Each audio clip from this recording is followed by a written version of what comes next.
Fix Kakao Talk login problem. Hello everyone, welcome to this channel. I'm Emily and I'm here to help you out today. So without any delay, let's get started. Now first of all, make sure that you have a stable internet connection on your device, and if not your Wi-Fi network, then make sure that you have switch to your cellular data as well. So after that, what we're going to do is tap on the Play Store application and then search for the application, just to make sure that we have an updated and the latest version of the application on our device.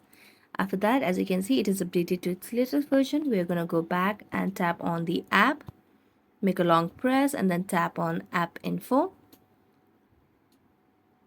After tapping on that, you can see the option of clear all data at the bottom right corner of the screen. So just tap on that and tap on delete all data.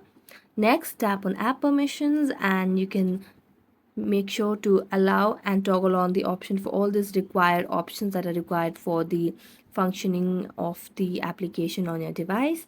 So after that, what you can do is just try to log into your application again and it shall be solved. So thank you so much for watching this video. If you enjoyed watching it, don't forget to like, subscribe and hit the bell notification for more updates. That's it for today. See you next time.